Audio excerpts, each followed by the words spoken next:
I'm Old Sneelock. Welcome to another episode of Old Sneelock's Workshop.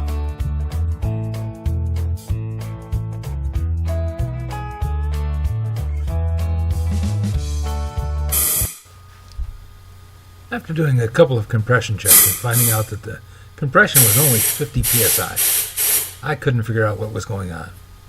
So I started looking for leaks. Now, I don't have a full leak down rig with the two valves and the special gauges and all the other stuff. What I have is a hose that goes into the spark plug. And then I set the piston on bottom dead center. I close both valves. I check the sides of the engine block to see if I'm getting air leaking out of the intake or the exhaust side. That tells me if the valves are leaking. If I can hear air rushing out with the cylinder on bottom dead center and both valves closed, then I'm not getting it out of the ports, then I assume it's the ring. Not getting anything out of the rings, but the exhaust valve is leaking like the dickens. Intake seems to be okay, except in one little spot.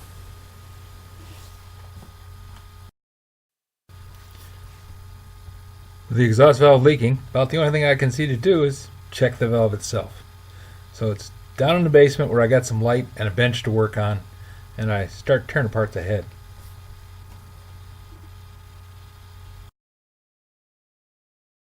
So that I can get these two valves out. Let's see. These seem to be pretty soft. Yep, those come out of there pretty darn easy.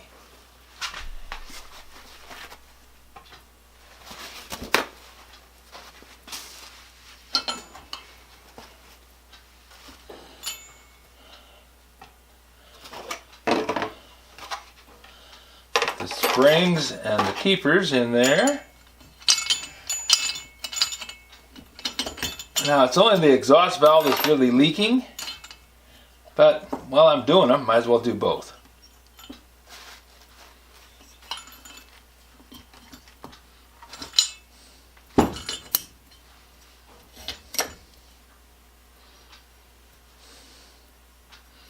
Seat on the intake looks pretty good. Got one little mark on there. That's just dirt. The exhaust valve, it's not burned so much as it's just packed with crap. Really, really dirty.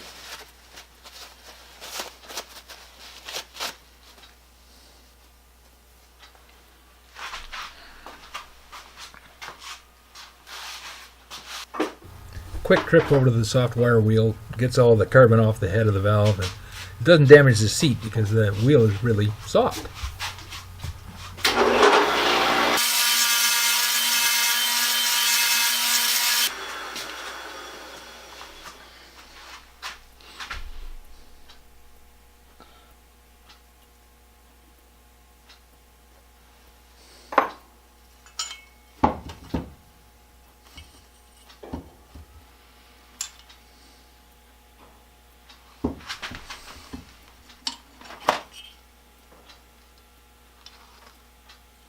Not seeing any major damage to the seat.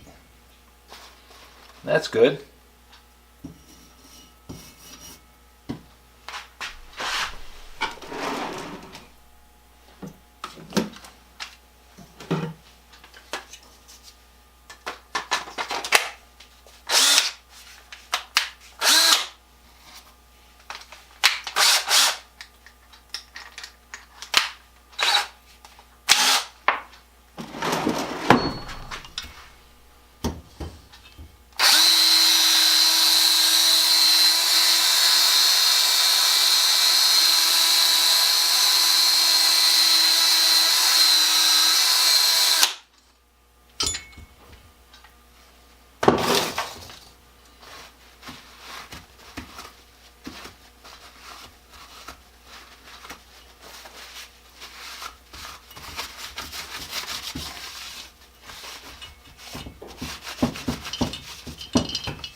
Valve looks good.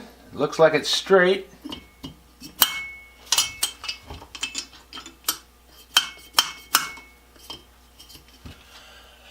think I can just lap this in.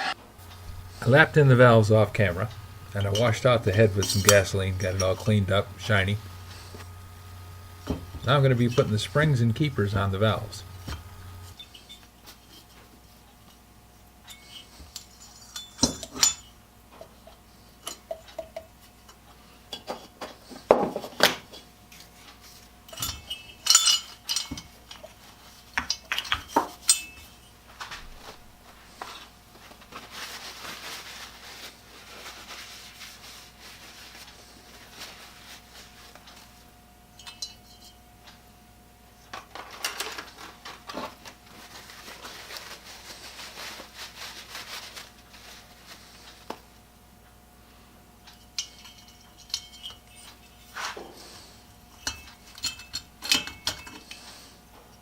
These valves go on awfully easy.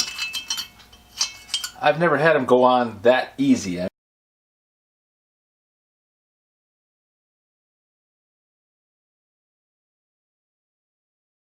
Valve springs just don't have much resistance to them. I'm not complaining, just kind of interesting. Gotta make sure to have this little seal on there, because that goes on the intake valve. Not exactly sure why they put an intake valve seal on and not on the exhaust. Maybe the exhaust valve gets too hot. But I like these little keepers, because boy, they're easy to put on. Just shove them down and slide them over. The little cast iron Briggs that I used to work on had a split wedge that went in around the base of the valve. So you'd have to press it down and then drop those two wedges in, and then it would come back up and catch. This is much easier. All done.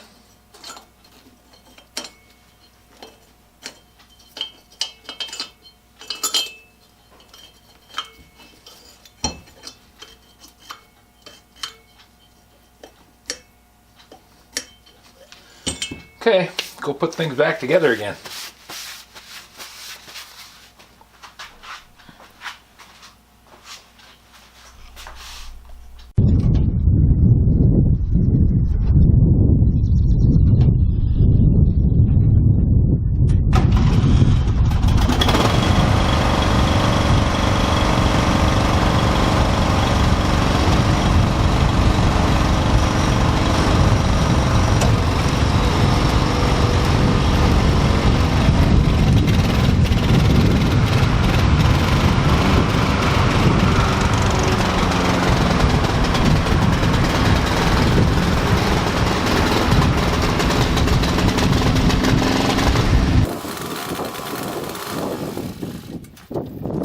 Yeah, I know you guys told me I'd forget to turn the valve back on.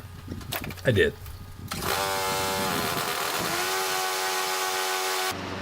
Now that's not the whole story. Remember how I only had 50 psi of compression? Couldn't figure out why. I knew there was a compression release, I just didn't know why it wouldn't generate, cranking.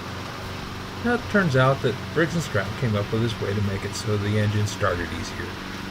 They put a little throw out on the cam. There's a weight on it that flips a valve lifter out of position as soon as the engine gets up to speed. So while you're cranking, it loses pressure, 50 psi max.